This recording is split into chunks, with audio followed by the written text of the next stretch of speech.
qué gusto, bienvenidos una vez más a Hablemos Escritoras. Es una maravilla, me parece fantástico que este espacio, Hablemos Escritoras Libros, esté ahora recibiendo a escritoras tan talentosas como Gisela Jefes y Giovanna Rivero. Qué maravilla que el pretexto de presentar un libro, un nuevo bebé, ¿verdad? Nos sirve para sentarnos otra vez en este micrófono, en esta pantalla y tener una conversación que me parece que va a ser muy, pero muy interesante. Quisiera yo invitarlos, visítenos por favor en YouTube, tenemos nuestro canal ahí, Hablamos Escritoras Libros. Vayan a la página www.hablemosescritoras.org. Hablen de nosotros, síganos en las redes, suscríbanse al newsletter. Estamos creciendo día a día y es gracias a ustedes, es por ustedes. Nos dedicamos y dedicamos nuestra vida en cuerpo y alma a las escritoras, a las traductoras, a las editoras, a las promotoras culturales. Y bueno, eso ha crecido en todos los aspectos del mundo, ¿no?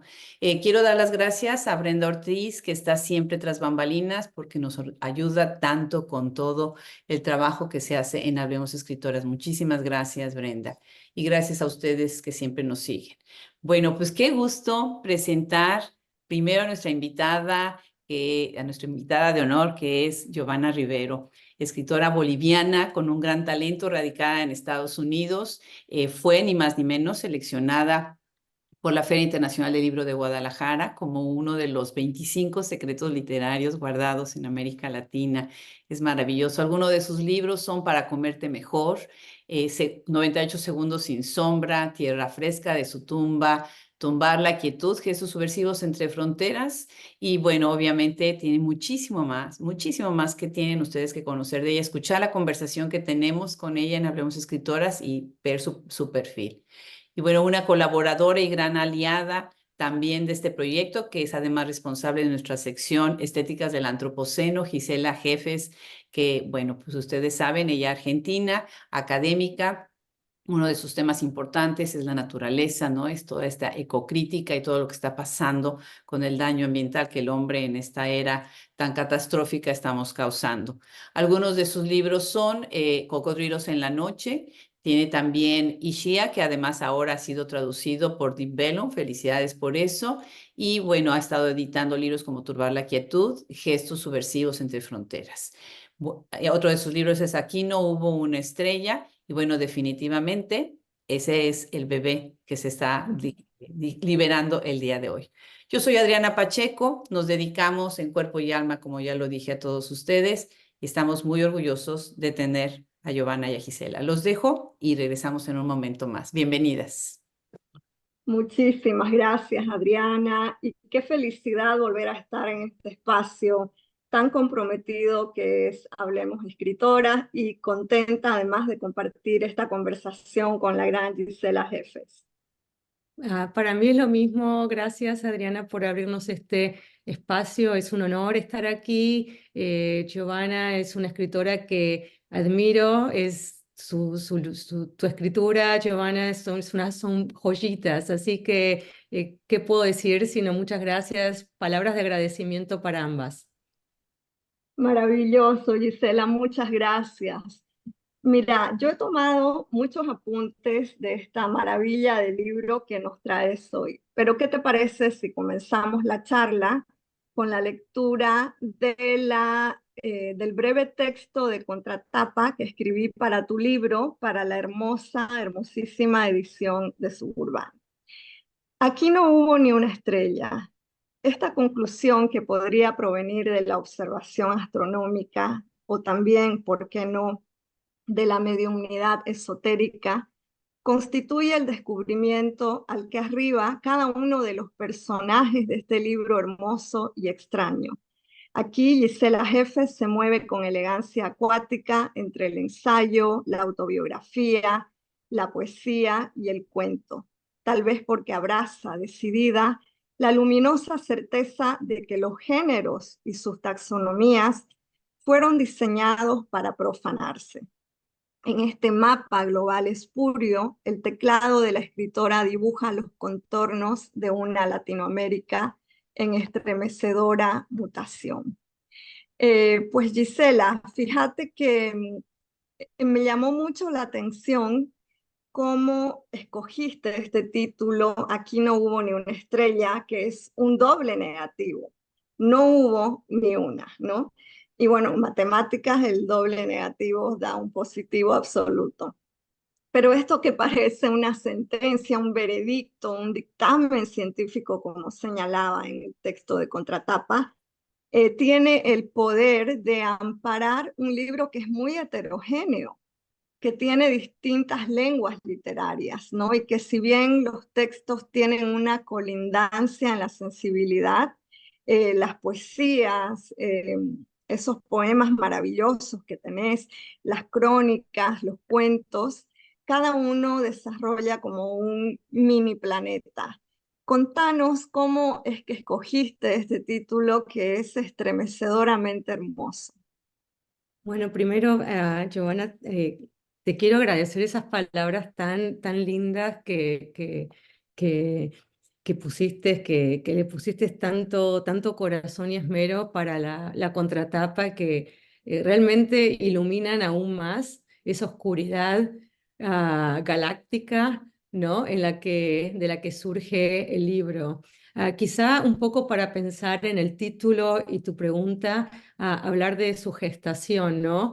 Es un libro que surge a partir de una invitación a publicar, y particularmente en mi caso no es una forma de armar un libro tradicional, es decir, yo armo los libros en función de lo que voy escribiendo, lo que va saliendo y lo que va resultando, ¿no? de ese proceso, ¿no? escriturario.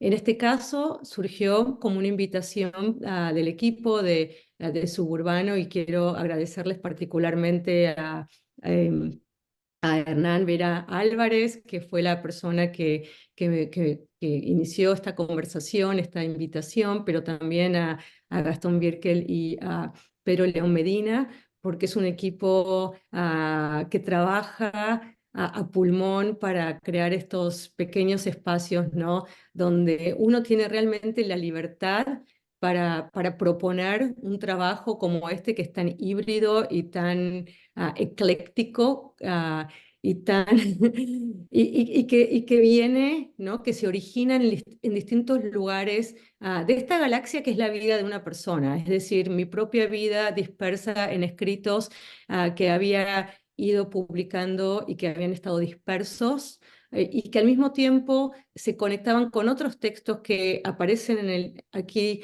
que son inéditos, ¿no? Entonces es una mezcla de no solamente ecléctica de géneros y de escrituras y texturas, ¿no? de palabras, pero al mismo tiempo de momentos de su propia producción, de temporalidades que están allí, y también de textos y palabras que estaban ya en el afuera, ¿no? que habían salido, que habían circulado, y otras que estaban como más recónditas, ¿no? dentro de mis propios ficheros, ¿no? cajones, ¿no? de la producción.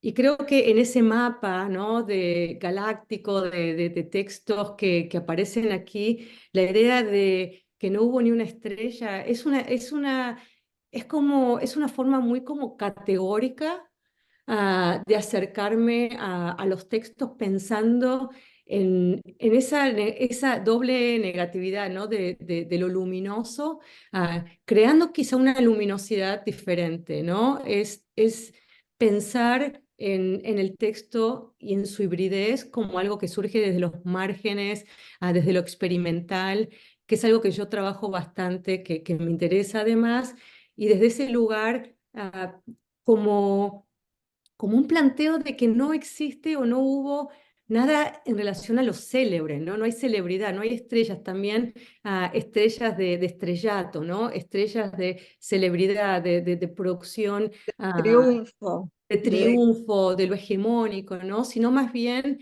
de que es un libro que se ha ido gestando en los márgenes de los márgenes, en los márgenes del tiempo, en los márgenes de la escritura, en los márgenes de los cánones, y por eso me pareció que aquí no hubo ni una estrella, tiene que ver con una especie de declaración, como vos decís, muy categórica en torno a la idea de un libro muy híbrido, muy experimental y muy libre al mismo tiempo para explorar todas estas temáticas. Sí, fíjate que me hizo pensar en un cuento de Bettina González. Siento que hay una hermandad ahí en la mirada, que justamente creo que titula Cae una estrella, ¿no? Y que tiene que ver con el desencanto generacional de una época ante un capitalismo que pues, es capaz de anular todos los proyectos de vida de generaciones. Pero tengo otra pregunta. Tenés un cuento dentro de tu bello libro que titula Avenida 48, edificio 10, cuarto piso, ¿no? Y esto que es una dirección tan concreta en un potencial mapa, algo que uno pondría en un GPS, le da especificidad a la vida de la protagonista, que es una octogenaria. Pero al mismo tiempo, en la vida de esta octogenaria que cede a pulsiones abyectas como vomitar o vaciarse, dice el cuento, al mismo tiempo está la anomalía. A mí me fascinó la manera de nombrar al fenómeno de la pandemia como anomalía. De hecho, me hizo también pensar en cómo la NASA ahora ha rebautizado el fenómeno de los ovnis, ¿no? Ahora se llaman objetos anómalos. Y esa anomalía que está en el relato es la pandemia, que igualó con esta condición ontológica a la humanidad. Sin embargo, esta octogenaria está ahí vaciándose. Eh, Siento que una premisa del cuento es que la pandemia nos vació, efectivamente. No sé si había algo de eso mientras escribías este relato o cómo es que lo construís desde lo ideológico, desde lo ontológico. Comentanos un poco. Sí, bueno, como bien decís, es uno de los pocos textos que escribí sobre la pandemia. ah, Justamente, y me imagino que esto es algo que experimentamos muchos escritores, ¿no? El escribir tan como in situ, ¿no? Escribir en ese momento, quizá sin darle tiempo también a la escritura para que vaya procesando esa misma anomalía que nosotros como autores íbamos procesando. Pero al mismo tiempo me interesó esta idea de hablar un poco, ¿no? De este personaje que está encerrado en un apartamento muy abandonado por su familia, una familia que está ocupada presuntamente y que ha ido como sufriendo un montón de desencantos, ¿no? El marido la abandona, sus hijos están ocupados y, y muchas veces nos preguntamos o nos hacemos preguntas sobre el efecto que tuvo la pandemia en los niños, en los jóvenes, en nosotros, en los adultos que estamos trabajando, los adultos que estamos trabajando con los niños en la casa, pero mucho menos me pareció que se abordara la cuestión de la vejez, ¿no? Y es un cuento que yo escribí con bastante humor, quizá también para paliar el efecto de la anomalía en mí misma como persona, como escritora, pero también como sujeto, ¿no? Sujeto preso, ¿no? De esa misma situación que obviamente nos afectó a todos de una manera global, aunque diferente. Y quería como un poco explorar lo que le pasaba a este personaje que iba como recibiendo información desde distintos espacios, una como sobreinformación, ¿no? Sobre lo que está pasando y que justamente la lleva a vaciarse, ¿no? Porque es como demasiado, ¿no? El cuerpo no lo tolera y al mismo tiempo, ¿no? Es una mujer como muy frágil, ¿no? Que está como, le agarran ataques de pánico porque no sabe qué pasa, ¿no? O sea, esa sobreinformación al mismo tiempo es muy confusa, es muy, Violenta, perdón, violenta, la es muy, sobreinformación es un tipo es de muy violencia. violenta, es muy contradictoria por momentos.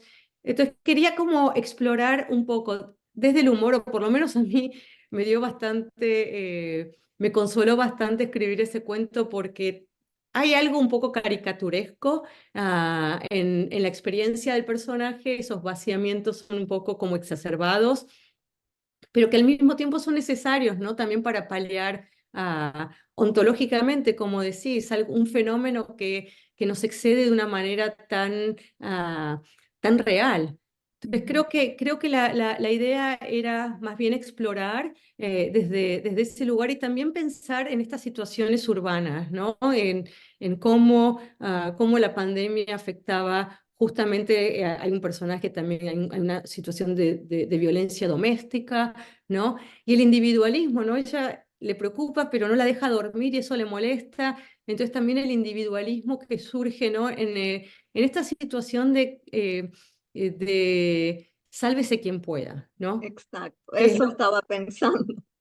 Ujú. sálvese quien pueda y haremos lo que podamos para sobrevivir en una situación tan anómala. Porque creo que lo que la pandemia trajo es una anomalía en todos los sentidos posibles, no solamente desde la enfermedad, sino también desde la interrupción Ujú. de ciertas normatividades, ¿no?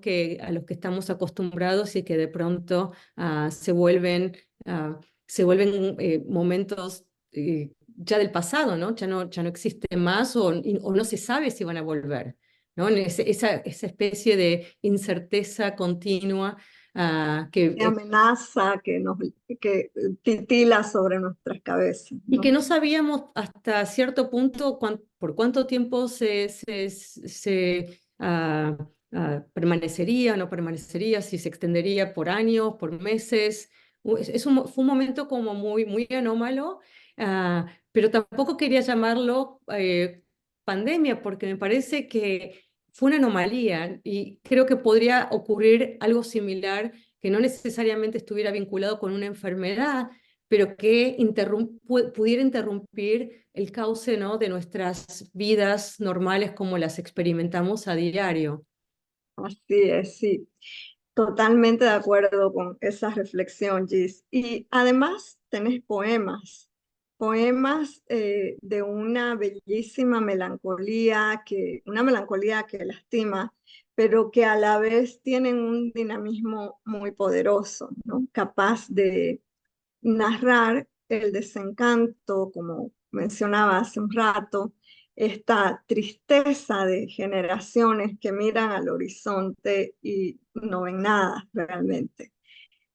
Me gustaría que antes de que te planteara una interrogante, nos leyeras el poema que titula, creo, Llevaba cosas alrededor de la cabeza, ¿no? Esa oración pretérita que ve al pasado. Así, es un poema que nos habla de un pasado que está tan pegado además al presente y en el que no se ve el futuro, ¿no? Contanos, léenos un poquito y te planteo ahí una preguntita que tengo. Muchas gracias, Giovanna. Te leo un fragmento porque es un poema bastante largo y bueno, después hablamos. Entonces, es una situación un poco para contarle al público donde Federico y Mili, que son dos amigos muy jovencitos, ¿no? De 20 y pico de años, se encuentran y aparece bueno, esta idea que vos muy bien mencionas, ¿no? Del desencanto, ¿no? Y el del estar allí. Federico encendió un cigarrillo, se inclinó hacia adelante y empujó una hormiga que comenzaba a reptar sobre su pierna lampiña. El humo trepaba más aún y llegaba a las estrellas. Fumaba quién sabe para qué o quién. Él no sabía. Las estrellas se disipaban detrás de una cortina leve de humo azul. Actuaba como siempre, convencido, como siempre, que él era real, que él existía, que sus piernas eran lampiñas, que su humo llegaría a las estrellas o al mar, que Canadá o Estados Unidos, que todo era posible. Actuaba porque sabía, conocía su destino anónimo y gris. Aplastó el cigarrillo contra la tierra reseca. El río marrón, la basura flotando. Milly susurraba una canción. Enumeraba las olas, los veleros y sus hombrecitos encorvados. Buscaba, con dos ojos somnolientos, lo que yacía detrás de las olas, el río, los hombrecitos y sus veleros. Comieron galletitas que Federico había traído en su mochila. La noche se imponía. Acudía a plegarias desatendidas. Ya el día se desgarraba. Un manto incrustado en el cielo. Milly guardó las manos en los bolsillos de su abrigo. El viento despeinaba las cabezas, los flecos de las bufandas. Una mujer se sentó en la puerta del banco de piedra, donde Milly y Federico observaban la noche despeñarse. Le hicieron lugar, pero la mujer no se movió. De espaldas a ellos, contemplaba algo intangible. Una boina de lana violeta le abultaba la frente. Temblaba. Federico le convidó una galletita. La mujer agarró una y se la llevó a la boca. No lo miró, no dijo nada. Un perro negro se acercó. Parecía un perro triste. Estaba hambriento. Olió la galletita, agitaba la cola. Le decía cosas a la mujer. Solo entre ellos entendían. Inmóvil en el banco, la mujer le acarició la cabeza una vez. El perro negro, la noche oscura, el agua fría. Todo esto me recuerda a mi infancia, dijo Federico. Encendió otro cigarrillo. La llama subrayó sus pálidas ojeras. Milly bostezaba y tiritaba. Acá estoy, entre sueños de arroz y palabras que adornan mi cuerpo derrumbado, pensó. Acá estoy, estrechada por brazos desconocidos en medio de una jauría equívoca. Estoy sin reclamos, miedos, desafíos. Estoy muerta, estoy viva. Estoy, no estoy. Soy un soplo que se desmenuza lento, una costilla a la que nadie ofreció vivir. Acá estoy, curiosa y abrazada a los árboles altos y azules. Sus brazos se ondulan igual que una colina sin historia. No tengo amigos. Mi madre es el viento que nunca cesa, nunca cesa. Puro devenir, como la frambuesa de su torta favorita. Y esos cigarrillos que devora, como si el fuego no le rebanara la garganta. Qué hermoso, qué hermoso. Y bueno, el poema es más largo, hay vidas, ¿no? Un arco de la vida en ese poema. Y a mí me llamaba mucho la atención, me llama mucho la atención la presencia de este perro negro que parece no venir a cuento y que sin embargo condensa toda la potencia metafórica en este poema, porque este perro está muriendo, ¿no? Y el poema nos lo cuenta en progresivo, hay un estar muriendo. Y esta muerte en proceso, este ongoing de la muerte, aparece en varios textos tuyos. Entonces, te quería preguntar, Gis, ¿cómo es que concebís la muerte a nivel de narración, ¿no? Como algo que no es pretérito, que no es un acto consumado, sino que, como dice el poema, estoy y no estoy, ¿no? Esta mirada inestable de la muerte. Contanos un poquito. Bueno, gracias de nuevo también por esa pregunta. Creo que no solamente el perro está en esa transición, ¿no? Entre el estar y el no estar. Creo que tiene que ver con una especie de condición, y ahí sí, mucho más existencial y ontológica de los personajes.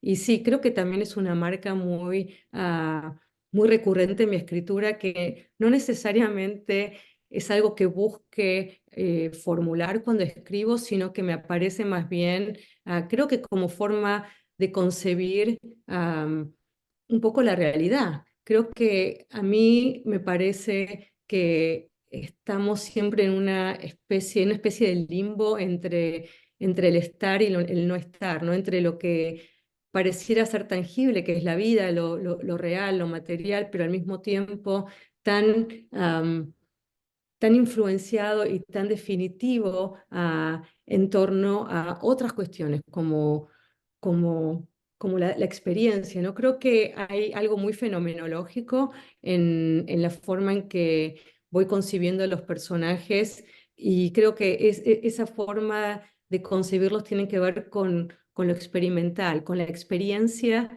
de sentirse como parte de algo, pero que al mismo tiempo no es un anclaje completo, ¿no? Es estar como con un pie adentro y un pie afuera. Ah, También creo que se vincula con algo más que aparece aquí y me parece que cuando yo tuve que armar el libro y poner todas estas historias en conjunto, trataba de buscar como un hilo, ¿no? Trataba de pensar cómo las iba a ir agrupando y creo que algo que conecta y tiene que ver con ese estado, ¿no? De lo aprensible y lo desaprensible. Es la forma en que la memoria opera en nosotros, ¿no? Como sujetos. Es decir, la memoria continuamente nos engaña, en cierto modo, nos hace pensar que las cosas ocurrieron de una forma y quizá ocurrieron de una forma diferente, y eso nos lleva a concebir el pasado, ¿no? Y el presente, y por lo tanto el futuro, de una manera equívoca, ¿no? Es decir, como un errar. Y a mí me interesa un poco esa línea entre el estoy viva, el no estoy viva, el estoy, el no estoy. Es esa línea gris donde estamos y no estamos, donde somos conscientes, pero al mismo tiempo esa conciencia es una experiencia muy personal, ¿no? Y por lo tanto ocurre dentro del sujeto, pero no necesariamente ocurre o no sabemos si ocurre a ciencia cierta, a menos que obviamente no apelemos a ciertas formas de evidencia, a las ciencias, ¿no? Que nos relatan. Pero incluso en esa instancia me interesa un poco cuestionar la experiencia personal, ¿no? Y medirla desde un lugar mucho más íntimo y mucho más personal, que a veces pueden pensarse como una distorsión, pero no es una distorsión, sino más bien es una forma, ¿no? de entender, de saber que ese estar es un estar entre comillas, ¿no? Que es un estar muy, muy personal, es una forma de vivir y de experimentar que es que obedece solamente, ¿no? A la forma personal, a nuestras formas personales de entender la realidad. Claro, y en ese sentido estás cuestionando la cultura como esto que nos dice, no, vivimos bajo un patrón cultural. Y cuando miras la experiencia como algo tan singular, pues esa supercultura se erosiona, ¿no? Y es muy lindo ese mecanismo dentro de tus textos. De hecho, en el cuento Ayeres, tenés también esa premisa de que somos historiadores de nuestro pasado, historiadoras además asimétricas, ¿no? En el sentido de no hay rigor, lo que hay es este corazón desaforado que va y trata de organizar la experiencia anterior.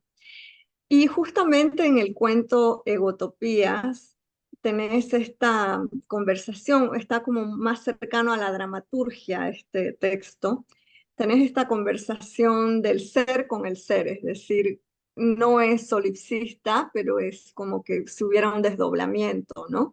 Y este sujeto desdoblado conversa consigo mismo y va circundando el concepto de utopía a través de distintas descripciones. De hecho, fíjate que anoche me soñé que yo llevaba un vestido verde en un lugar donde todo el mundo se vestía de verde.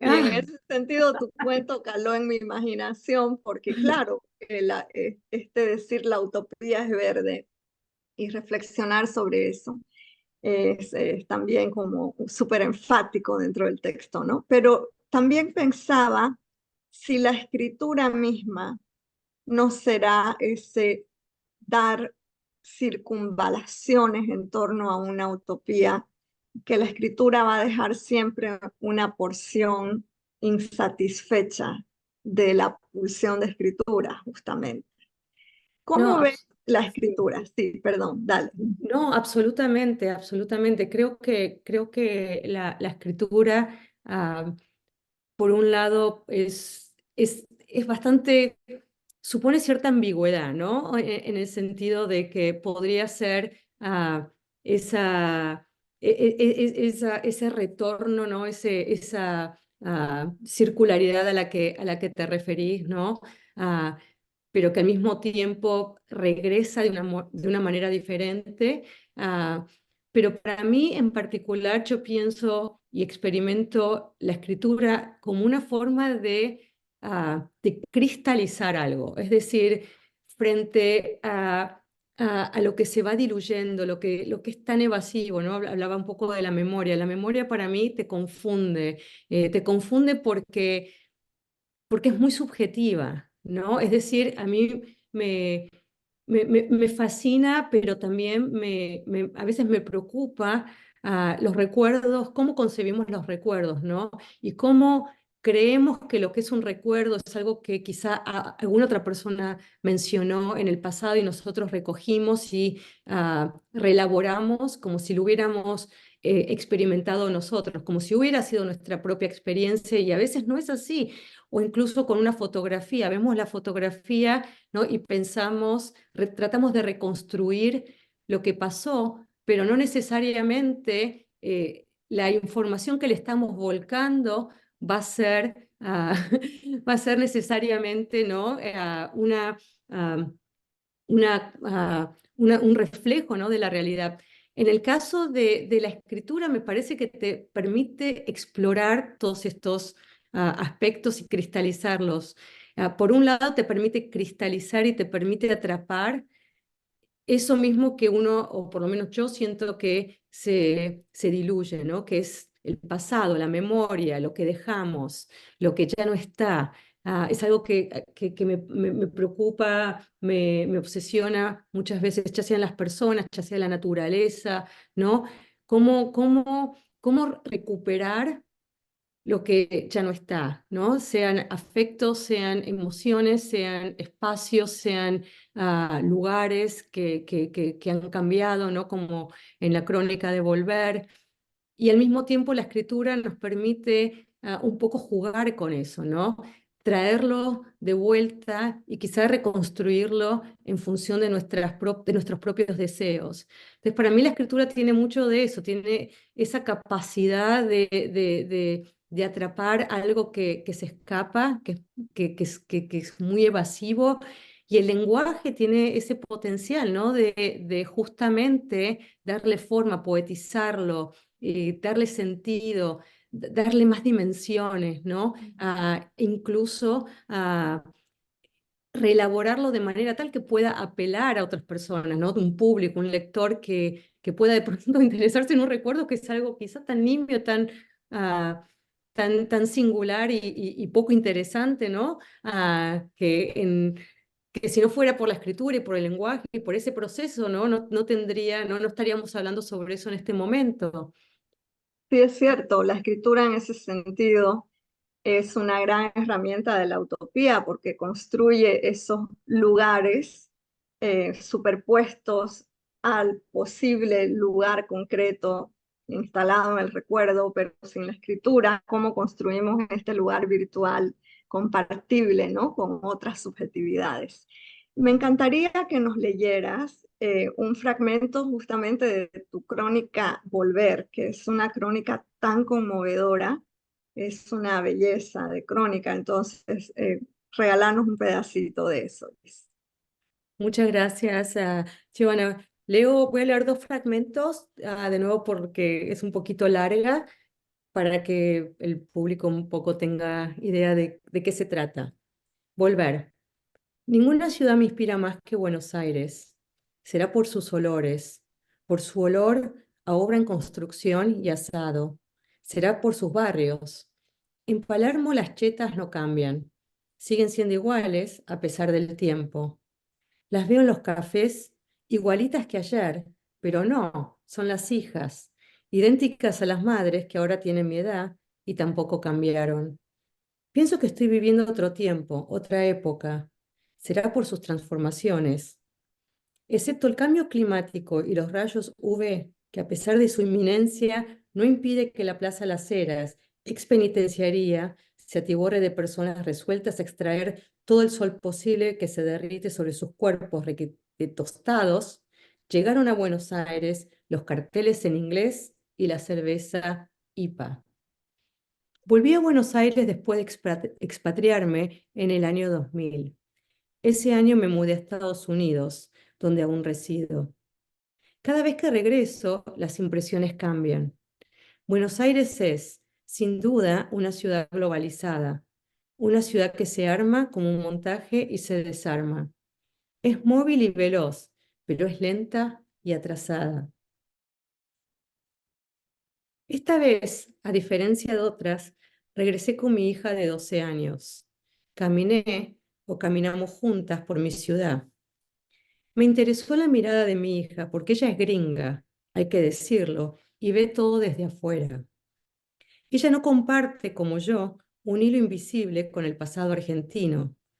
Para ella no hay traducción. Tiene 12 años y no ve las costuras que aparecen en la lectura que los argentinos hacen de lo extranjero.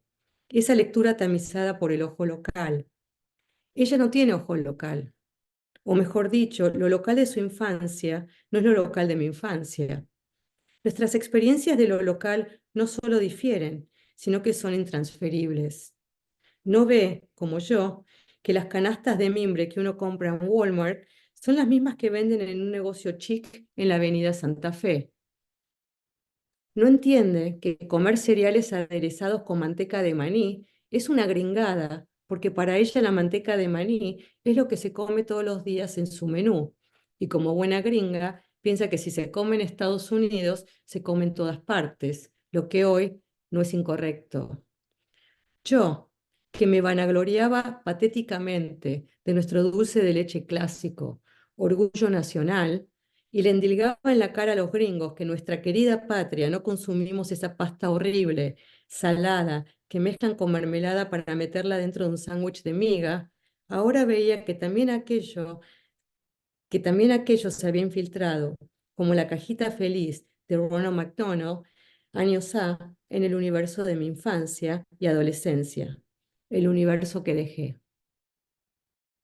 Bueno, voy a Qué dejar ahí. conmovedora y bueno, es una crónica extensa que va recorriendo con un flanerismo extrañado, ¿no? Em, del sujeto que regresa y que descubre su no pertenencia, ¿no? Qué doloroso eso. Yo me preguntaba en volver, qué necesidad o si es imprescindible o cómo cambia la mirada con el hecho de regresar con la hija. ¿Es necesaria esta otra mirada, la de la hija, para completar de alguna manera la Polaroid afectiva de ese retorno? ¿Cómo pensaste la crónica en ese sentido? ¿Por qué compartir ese flanerismo, como eventualmente lo llamo, con la hija, ¿no? ¿Por qué no usar solo el cuerpo del personaje que narra, sino tener que dividir o compartir o de algún modo tensionar la mirada a partir de esta compañera de recorrido urbano? Bueno, qué buena pregunta. A mí me parece que sí, hay una como doble escisión ahí, ¿no? Es una escisión ah, original o primaria, podríamos decir, cuando la narradora regresa, que me parece que es un poco la experiencia que cualquier persona que está fuera de su propio país experimenta cuando regresa, ¿no? Y ahí sí siempre hay como una especie de, yo lo llamaría como la imagen que a mí me viene a la cabeza es como cuando estás con una cámara y algo está fuera de foco.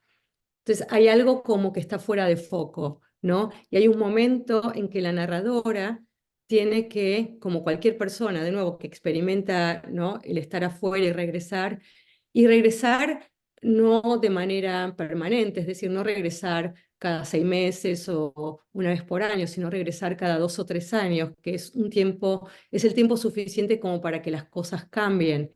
Entonces hay como un desajuste que hay como que reajustar en esa primera instancia, ¿no? Esa escisión de la mirada que tiene que ver con que hay algo que se cambió de lugar, ¿no? Entonces tenemos como que ajustar el foco, porque hay algo que está fuera de foco cuando regresamos. Y me parece que agregar la mirada externa exacerba en cierto modo, ¿no? Ese fuera de foco, no solo porque la mirada de uno ahora tiene que incorporar como si fuera otra lente, ¿no? Entonces ahora ya no hay una lente, hay otra lente, pero esa lente no está mirando fuera de foco.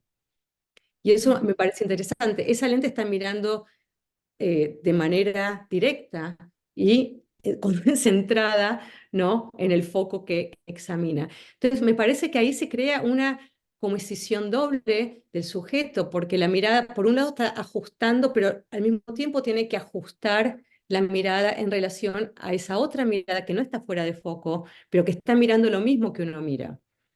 Entonces, me parece que es una experiencia muy interesante para, para analizar lo que nos pasa cuando nos vamos y regresamos con alguien que tiene cierta información, ¿no?, que uno le ha ido volcando durante los años, pero es una información como muy ornamental, no tiene una influencia y no define su mirada. Entonces, a mí lo que me parece fascinante, que cuando uno regresa con un observador que lo acompaña, que tiene cierta información, pero esa información no define esa mirada, tiene que hacer como un reajuste doble. Y ese reajuste doble lo que está revelando es esa doble escisión que experimentamos al regresar, que una tiene que ver con ese ajuste que tenemos que hacer, pero al mismo tiempo entender que ese ajuste que tenemos que hacer no es igual o no es necesario para nuestros acompañantes que no están mirando del mismo modo en que miramos nosotros. Sí, sí, me hizo pensar mucho en esta política de Alain Badiou, que dice que necesitamos el dos, es decir, la mirada de dos para que el mundo pueda completarse, ¿no? De otro modo, una mirada muy individual nos va a mostrar siempre un mundo incompleto. Entonces, Absolutamente, en tu absolutamente. relato se cumple eso. Sí, y además te permite no solamente completar tu mirada, sino contrastar tu mirada y entender que tu mirada es, de nuevo, ¿no?, es exclusivamente íntima y está muy anclada a esa experiencia que uno atravesó, ¿no? Esa experiencia de la infancia, pero también del irse, ¿no? Y que, por lo menos para mí, yo me doy cuenta que en mi caso se vuelve a veces obsesiva, ¿no? Es como querer entender como ver los entretelones de esas construcciones que se han ido dando a través de los años. Es como cuando, no sé si usas como para hacer un backup de tus documentos del Time Machine, pero cuando lo enchufas, te muestra todas las instancias anteriores que uno guardó, todos los archivos en la computadora. Entonces, como ver, es como sería como ese time machine, ¿no? Como esa máquina del tiempo donde quiero ver ah, como esos bastidores, ¿no?, que están detrás del escenario para entender un poco cómo se fueron dando esos cambios y cómo esos cambios también me afectan, ¿no? Y afectan mi forma también de devolver una mirada a lo que estoy viendo. Sí, sin duda, claro. Y la otra mirada, además de la escritura, es suturar, ¿no?, la herida que ha estado ahí abierta y en proceso durante tiempo. Justamente, y antes de invitar a Adriana, por si ella también tiene algunas preguntas que hacerte, yo no he mencionado hasta ahora algo que está en tu libro y que como lectora me preservo de leerlo solo desde la ficción, porque el libro me propone ese pacto de lectura. Sin embargo, hay alusiones muy directas a lo biográfico, en el sentido que está el nombre propio dentro de algunos textos, ¿no? ¿Cómo pensás esta intervención, estos biografemas, en que una lectora puede decir, no, esto es la vida de Gisela y me la está contando, y lo que estoy leyendo aquí es una suerte de testimonio, ¿no? ¿Cómo interviene este dispositivo del yo dentro de algunos de tus textos? Y esa es otra excelente pregunta porque en mi novela Cocodrilos en la noche justamente el personaje justamente fluctúa entre llamarse Gisela y llamarse Vera. Y también es una forma también de explorar, bueno, en el caso de la novela, más claramente, ¿no? Habla de ese híbrido que constituye ese yo, esa voz narrativa, ¿no? En la que el mismo personaje se ha convertido. A mí me parece también importante, y esto es algo que siempre hablo con mis estudiantes, ¿no? En las clases, ¿no? Pensar que la relación que siempre que hay mediaciones, no podemos hablar de una escritura autobiográfica, ¿no? Es decir, desde el momento en que estoy produciendo un relato mediado, ¿no? Por la escritura y mediado por un proceso de edición y de selección, pueden haber elementos de la biografía de un autor, pero son elementos que inevitablemente aparecerían en cualquier texto, aparezca el nombre o no aparezca el nombre del autor, ¿no? Entonces me gusta la idea un poco de provocar en ese sentido, ¿no? Y desorientar al lector para que se haga esta pregunta, ¿no? Porque muchas veces caemos, ¿no? Bueno, no nosotras lectoras expertas, pero es muy fácil caer, ¿no? en una asociación muy como directa y muy simple, ¿no? De que el narrador es el autor, ¿no? Todas esas asociaciones que sabemos nunca se deben hacer. Pero me parece interesante la idea de provocar un poco, ¿no? Por eso, por ejemplo, en la novela En Cocodrilos hay un disclaimer, ¿no? Aparece la novela diciendo que toda asociación con la realidad es puro efecto de la contingencia, ¿no? Y la casualidad, justamente como para que el lector entienda de antemano que el hecho de que aparezca mi nombre no significa que el personaje soy yo. Entonces, me parece que me gusta jugar con eso, me gusta desde la hibridez y desde la experimentación, que el sujeto, que esa voz, ya sea poética, ya sea una voz narrativa más desde la prosa, ¿no? Justamente proponga una forma de pensar que invite al lector, ¿no? De una manera más lúdica a pensar, ¿no? en estas asociaciones y cómo en estas asociaciones estamos y seguimos nos seguimos moviendo, nos seguimos manejando, seguimos navegando el mundo de la ficción. Ujú. Genial, sí. Totalmente de acuerdo con esto que decís, ¿no? Lo yoico la autobiografía es también un efecto de ficción. Y bueno, Absolutamente. podemos decir tanto, es apasionante ese sendero, pero escuchemos a Adriana, que seguramente tiene también algunas cosas para preguntarte. Bueno, pues antes que nada, darles las gracias a las dos. Giovanna, qué buenas preguntas. De verdad, eso refleja tu lectura tan atenta. Y si bien estamos en una época en que todos son imágenes, estamos frente a una cámara ahorita, ¿verdad? Pretendiendo que estamos muy bien sentadas y peinadas aquí enfrente.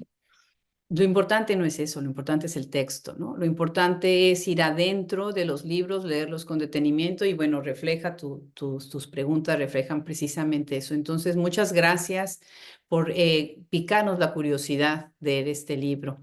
Y también muchísimas gracias. Creo que es algo muy importante lo que ha hecho Suburbano con el catálogo que está armando y definitivamente tanto Hernán como Pedro como Gastón pues apuestan a escritoras que han hecho pues muchísimas cosas con esos libros. De ahí han destapado y desatado muchas otras cosas que son importantes en la escena literaria. Y pensando precisamente en eso, Suburbano es una editorial en Estados Unidos. Tú, Gisela, vives en Estados Unidos. Muchos de tus libros, una importante cantidad de libros se han gestado, se han pensado, se han imaginado y se han escrito y publicado dentro de los Estados Unidos. Y mi pregunta va hacia allá. ¿Qué es para ti escribir en español desde los Estados Unidos? Cuando por un lado, en estas obras, y bueno, el ejemplo es buenísimo este libro, está la mirada puesta a la distancia en esa tierra remota que es la tierra de origen. Por otro lado, está la mirada puesta en repensar y reconstruir y rehacer el espacio del país que te recibe, en donde de una manera o de otra has decidido escribir mayoritariamente en español y de alguna manera, inevitablemente, pues tenemos las tres nuestro sello de migrantes, aunque tengamos una vida hecha. ¿Qué es para ti esto, Gisela? Bueno, esa es una gran pregunta, Adriana, y bueno, también de nuevo te agradezco, aprovecho para agradecerte la pregunta y bueno, y el espacio, ¿no?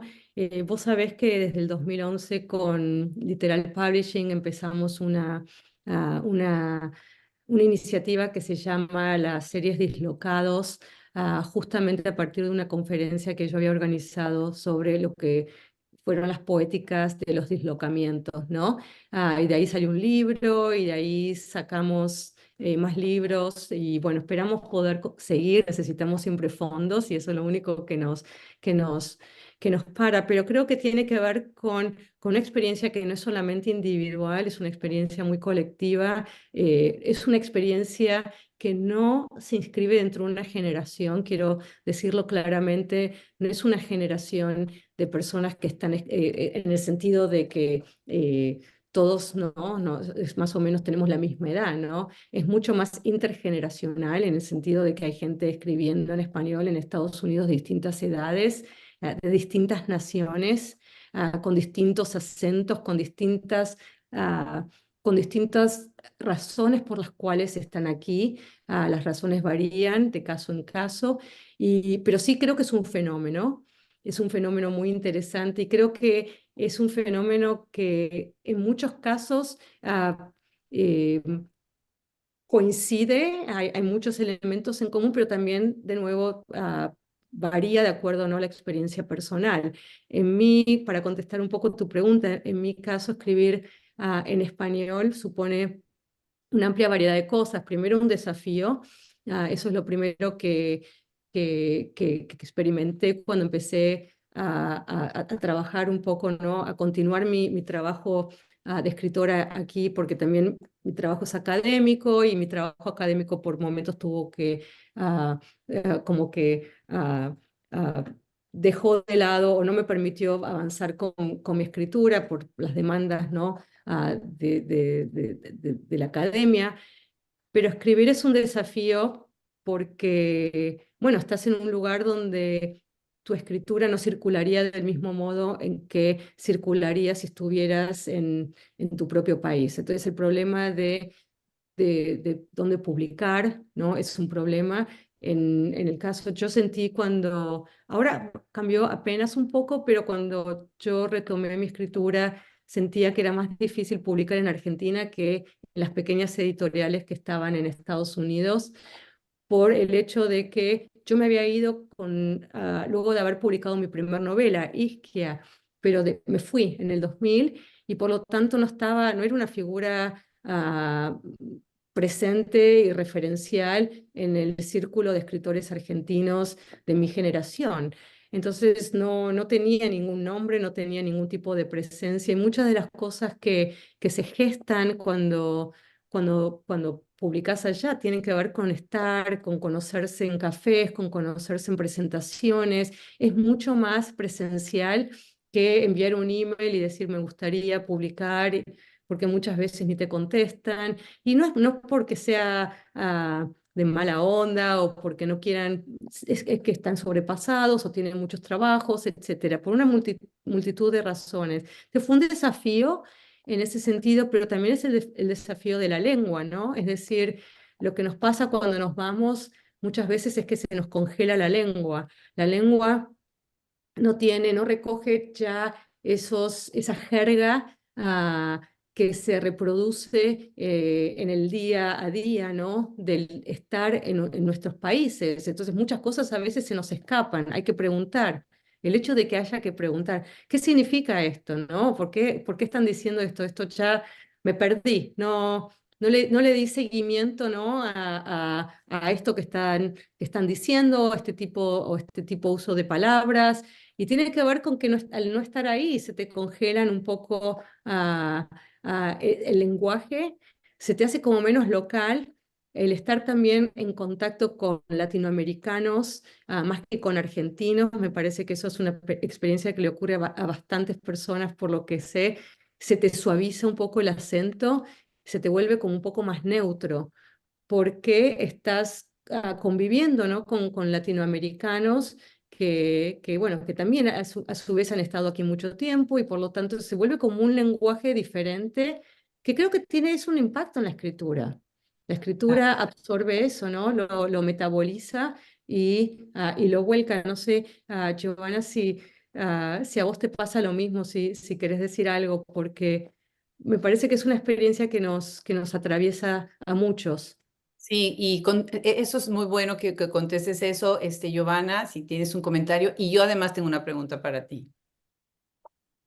Bueno, sí, me pasa lo mismo, ¿no? Que es cierto, hay algo en el lenguaje, llamémosle fundacional de nuestra imaginación, en esa lengua madre, que no es solo el idioma, sino es el conjunto de expresiones populares, afectivas, familiares, algo que se va como volviendo tímido, ¿no? Que va cerrándose y llegando y habitando un lugar del subconsciente.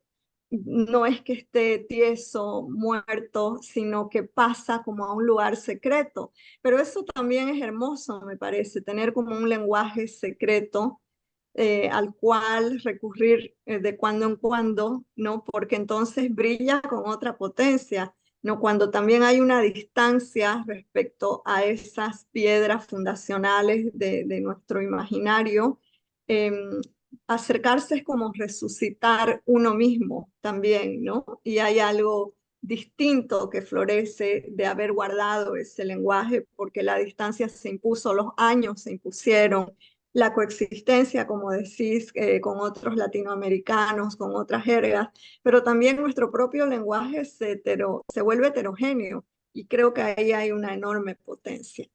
Claro, definitivamente. Y bueno, tengo una pregunta para ti, Giovanna, para cerrar también la conversación y cerrando la conversación. Es muy interesante cuando una escritora lee a otra escritora. ¿Cómo es esa mirada de una escritora cuando se está acercando a una obra literaria de otra escritora, pero además de otra escritora latinoamericana?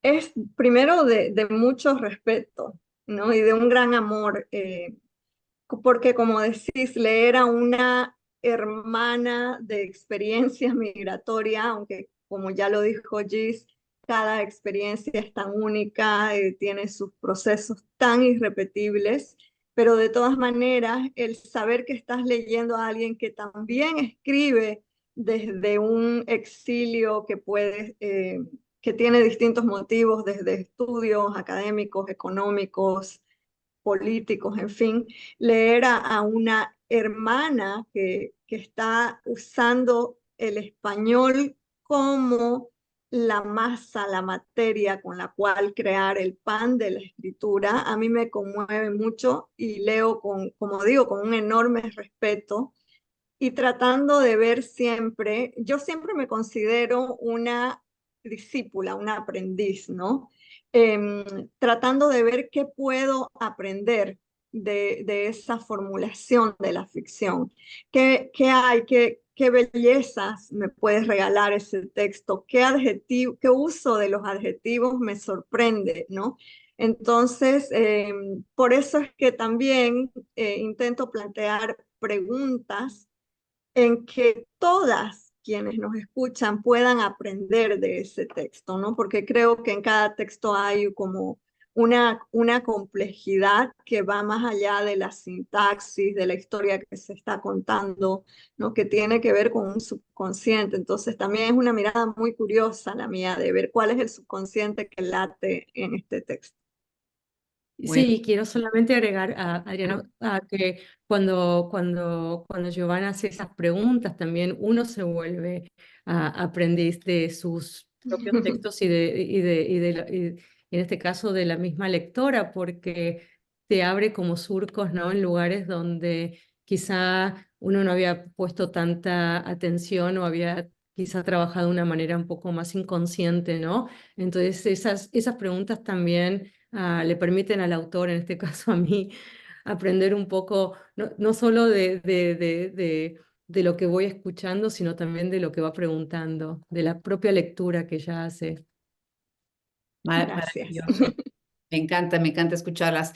Bueno, como todos saben, Hablemos Escritoras, para Hablemos Escritoras, pues tenemos esta idea de pensar la obra de ustedes, ¿no? Como escritoras consagradas, escritoras consolidadas y escritoras emergentes. Todas tienen un espacio en cada una de la manera que están aportando a este mundo enorme de lo que es las letras.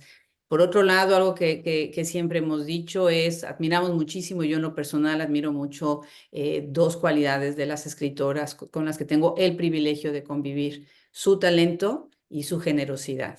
Y ustedes dos son precisos ejemplos, precisos y hermosos ejemplos de ese talento y de esa generosidad.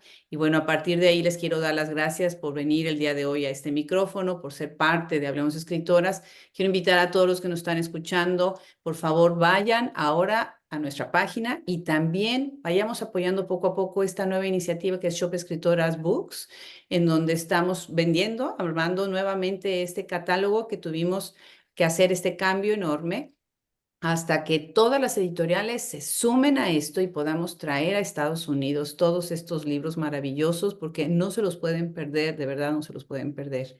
Felicidades, Gisela, por este nuevo libro. Gracias. Muchísimas gracias por aceptar esta invitación de estar en Hablemos Escritoras, que tenga un largo futuro y que este libro nos llegue a todos lados. Muchísimas gracias, Giovanna, por tu generosidad siempre y por tan atinadas preguntas. Gracias a Brenda Ortiz y a todo el equipo, y gracias a Suburbano por seguir publicando estos libros maravillosos. Yo soy Adriana Pacheco y me da muchísimo gusto haberlos tenido hoy.